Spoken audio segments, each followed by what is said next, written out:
ఆకారంలో వెలిసిన రామనారాయణ ఆలయం చూపరులను కట్టిపడేస్తుంది. భారతదేశం ఆధ్యాత్మికతను పుట్టినిల్లు వంటిది. ఎందుకంటే దేశం మొత్తంలో అనేక దేవాలయాలు, చారిత్రక కట్టడాలకు నిలయం. వాటిలో రామాలయాలు మన దేశంలో చాలానే ఉన్నాయి. మన దేశంలో ప్రాచీన ఆలయాలు మాత్రమే కాదు, ఈ మధ్యకాలంలో నిర్మించిన ఆలయ నిర్మాణాలు సైతం కళ్ళు చెదిరేలా ఉంటున్నాయి. ఆధ్యాత్మికతకు ఆధునిక టెక్నాలజీ తోడైతే ఎంత అద్భుతంగా ఉంటుందో తెలియజేస్తుంది రామనారాయణ ఆలయము. ఎంతో విశిష్టత కలిగిన రామ మందిరాలలో భద్రాచలం వంటి ప్రదేశాలు కూడా ఉన్నాయి. అలాంటి విశిష్టత కలిగిన రామ ప్రదేశాల్లో కొత్తగా చేరినది రామనారాయణ. విజయనగరం జిల్లా కేంద్రానికి 5 కిలోమీటర్ దూరంలో నిర్మించిన అద్భుత ఆధ్యాత్మిక కేంద్రం రామనారాయణది ఉన్నది. ఇది ఆంధ్రప్రదేశ్లో చాలా ప్రత్యేకత చాటుతున్నది. గత ఏడాది వరకు ఎవరికి తెలియని ఈ ఊరు ఇప్పుడు పర్యాటకులకు ఒక కొత్త యాత్ర ప్రదేశంగా, ఆధ్యాత్మికత క్షేత్రంగా మారింది. రాముడు కోదండ ఆకారంలో ఆలయము, చుట్టూ రామాయణ ఘట్టాలు. ఈ అద్భుత ఆలయాన్ని ఒక్కసారైనా చూసి తీరాల్సిందే. రామబాణం ఎక్కుపెట్టినట్లు నిర్మించిన ఈ ఆలయము ఉత్తరాంధ్ర జిల్లాలకు ప్రత్యేక ఆకర్షణ అని చెప్పొచ్చు. విజయనగరం నుంచి కోరుకొండ వెళ్లే దారిలో విజయనగరం రైల్వే స్టేషన్ 9 కిలోమీటర్ దూరంలో ఎన్సిఎస్ ట్రస్ట్ నిర్మించిన దేవాలయం ఇది. ఆ ట్రస్ట్ స్థాపకులు రామనారాయణ నరసింహమూర్తి కోరిక మేరకే ఆయన కుమారులు ఈ ఆలయాన్ని కట్టించారు. 2014 మార్చి 22న గరికపాటి నరసింహరావు, చాగంటి కోటేశ్వరరావు సహా పలువురు ప్రముఖులు ఈ ఆలయాన్ని ప్రారంభించారు. 15 ఎకరాల విస్తీర్ణంలో ఉన్న ఈ కట్టడాన్ని ఆధ్యాత్మిక పర్యాటక కేంద్రంగా తీర్చిదిద్దారు. మన ఇతిహాసాలు, పురాణాల ప్రకారం రామాయణంలో అత్యంత శక్తివంతమైన వాటిల్లో రామబాణం ఒకటి. అంతటి శక్తివంతమైన రామబాణం ఆకారంలో ఉన్న ఒక గొప్ప కట్టడం రామనారాయణ ఆలయము. శ్రీరామ కథను వివరించే 72 బొమ్మల రూపంలో చిత్రాలు, సుమారు 15-20 ఎకరాల సువిశాలమైన స్థానంలో రాముని ధనుసు ఆకారంలో నిర్మించారు. అందంగా ఎక్కుపెట్టిన బాణం ఆకారంలో ఉన్న ఈ కట్టడానికి మరెన్నో విశిష్టతలున్నాయి.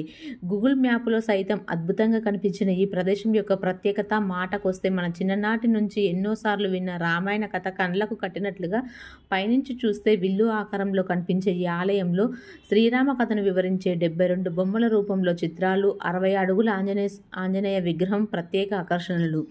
మొత్తం ఈ కథ విల్లులోనే రామాయణం మొత్తం కథ దాగున్నట్లున్నది. శ్రీరాముడు జననం నుండి అతను రావణుని వధించి పట్టాభిషేకుడు అయ్యేంత వరకు ఈ అద్భుతమైన రామాయణ కథను అందమైన దృశ్య రూపాలతో నిర్మించడం అద్భుత విశేషము. అద్భుతమైన ఈ శిల్పకళ రామాయణ కథను కళ్ళకు కట్టినట్లు చూపిస్తుంది. సాంస్కృతికతకు అద్దం పట్టే ఈ నిర్మాణము కొరకు మన దేశంలోని పేరొందిన శిల్ప కళాకారులు పనిచేస్తారు. ఆ దృశ్యాలను చూసే వారికి ఎంతో విలువైన సమాచారాన్ని, అంతకంటే విలువైన ఆనందాన్ని ఇస్తాయి.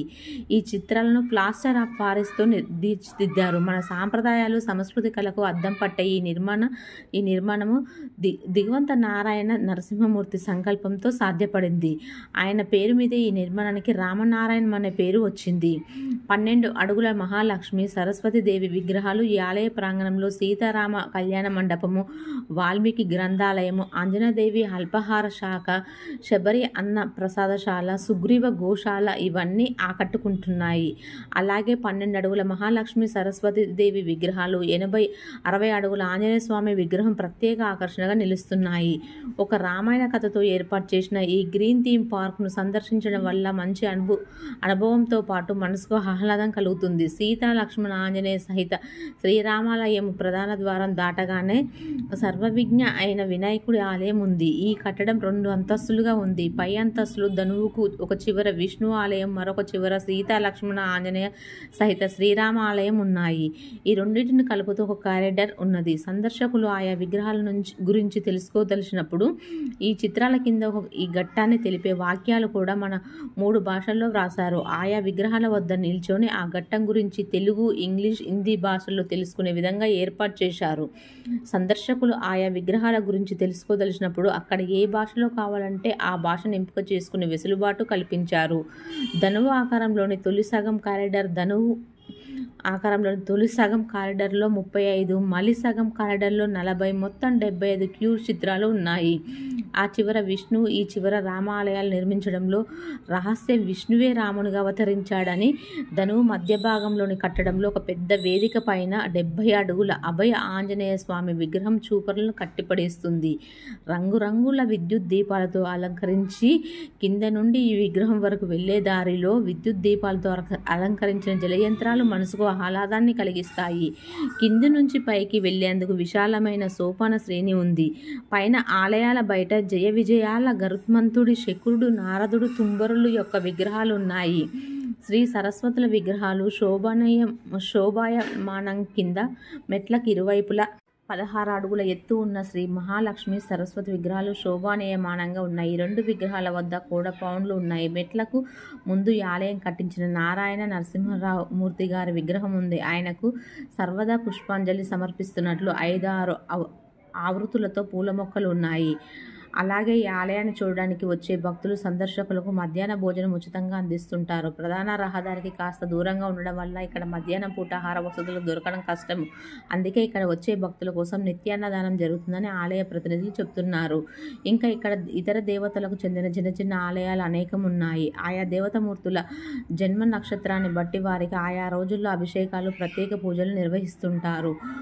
ఇక్కడ మనం మామూలుగా చూస్తున్నాం. అందంగా కనపడే ఈ ఆలయ నిర్మాణం కాస్త ఎత్తు నుంచి చూస్తే అద్భుతం అనిపిస్తుంది. ఆధునిక డ్రోన్ల సహాయంతో తీసిన వీడియోలు, చిత్రాలు చూస్తే ఈ దేవాలయ నిర్మాణం వెనుక ఎంతటి కళ నైపుణ్యం, పట్టుదల దాగున్నాయో అర్థమవుతుంది. ఇక పగలంతా అద్భుతంలా కనపడే రామనారాయణ ఆలయము రాత్రిపూట విద్యుత్ కాంతులతో మహా అద్భుతం అనిపిస్తుంది. ఇక్కడ వేద పాఠశాలలో 63 మంది పిల్లలను చదివిస్తున్నారు. ధనుసు ఆకారం మధ్యనున్న 60 అడుగుల ఆంజనేయ స్వామిపై ప్రదర్శించే 3D మ్యాపింగ్ లేజర్ షో చూసేందుకు నిత్యం భారీగా తరలి వస్తారు భక్తులు. శ్రీరామనవమి వచ్చిందంటే మాత్రం ఆ వైభవాన్ని మాటల్లో వర్ణించలేం అంటారు. జై శ్రీరామ.